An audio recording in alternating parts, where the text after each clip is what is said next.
Hey, Vike Nation, thanks again for tuning in. Another great distinguished alum, another great recognition for this beautiful evening we're getting ready to have. George R. Hall, thanks so much for joining us with the best looking shirt on this call. Okay, thank you. George, let's jump into it. George, tell us about your experience at Princeton from start to finish. My first experience in the Princeton district really began before the merger. In 1946, when I went to Eckstein School, the school that's hopefully they're going to make a legacy kind of a school. But I started there in the kindergarten, and because I was a year behind everybody, I was retained at Eckstein School. And after that 1 year retention, I went to Lincoln Heights. So my first experience in that community was at Eckstein School. Okay. When I came back to the community, it was Princeton City Schools District, the merger in 1970. And thanks to Raymond Terrell and the task force that was going on at the time, the Princeton plan, I was invited to come into the district, interview with Dr. Lucas, and he told me, George, I'm going to assign you to Glendale School after my first year at the junior high school as an 8th grade assistant principal.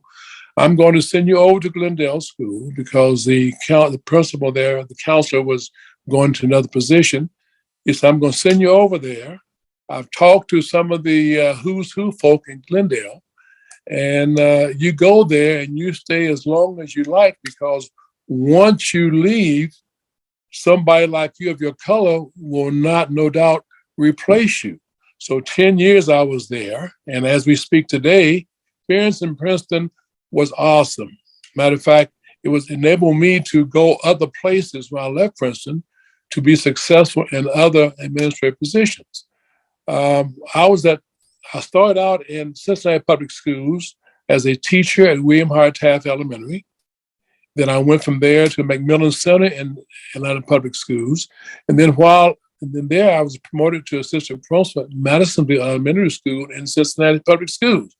While I was there, I got a call from Raymond Terrell of Princeton saying, George, would you be interested in looking at the Princeton district? We're doing a merger of Lincoln Heights. I'm from Lincoln Heights. And would you consider coming to the district?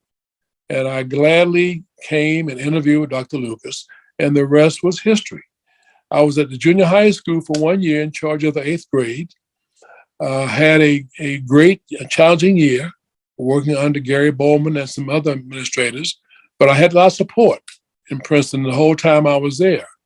At the end of my first year, Dr. Lucas again,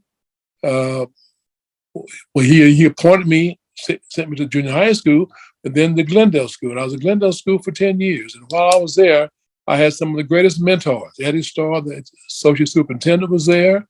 Don Darby was somewhere in the district. My best supporter was Monty Lobb and Noel Taylor. And I'm in contact with Noel Taylor like a brother on a daily basis. And I shared with him that I was going to be interviewing today on Zoom about my experiences. My experiences in Princeton were great.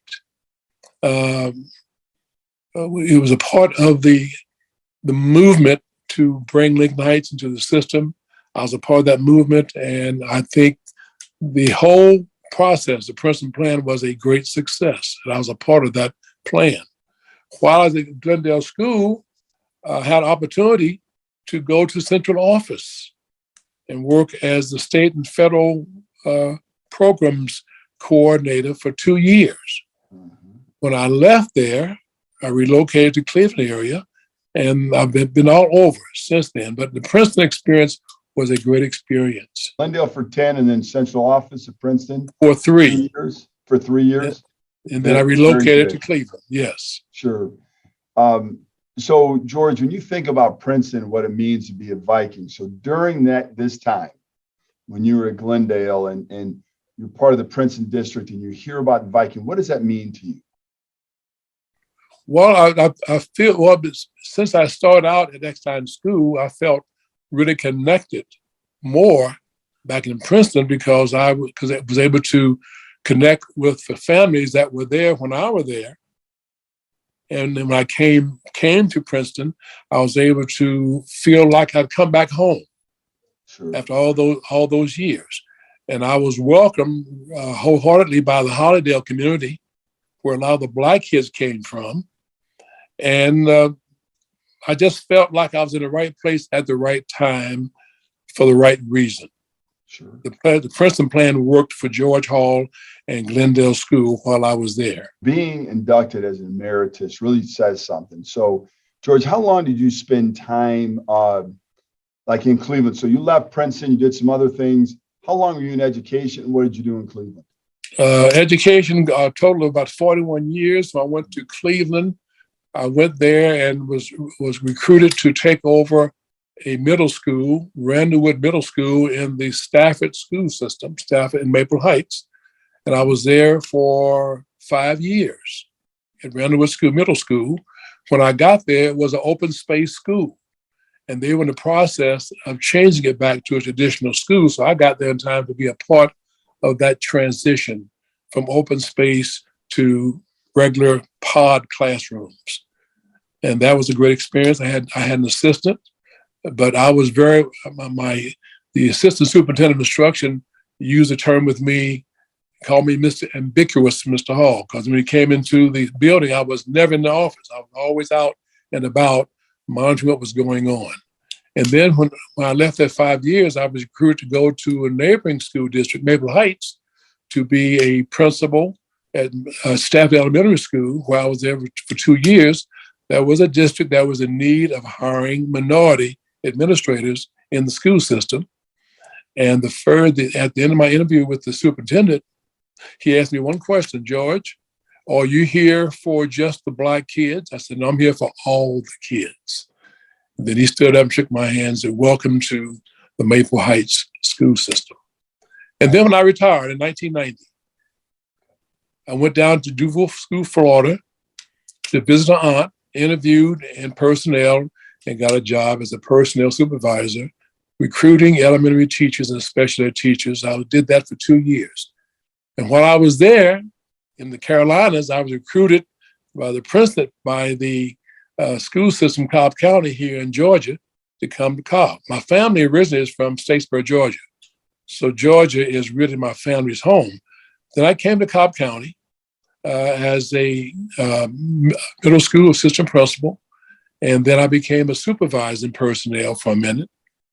And then I was recruited to go to Glenn County in Brunswick, Georgia, high school assistant principal. And while there, I was commuting back and forth. And my wife said, George, that's not going to work. I'm not moving down south any further. So I was able to come back to Atlanta.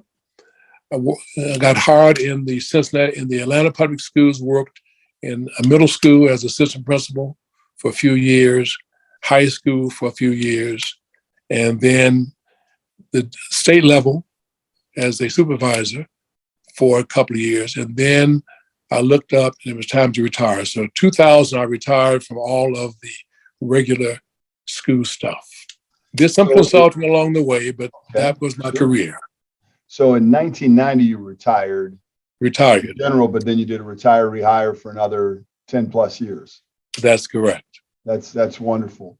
Well, George, you've given selflessly, as I mentioned before. And again, coming in as an emeritus means something. There's great people that, were before you, and there'll be great people after you. And so I just really appreciate your time. Of course, as always, go Vikes.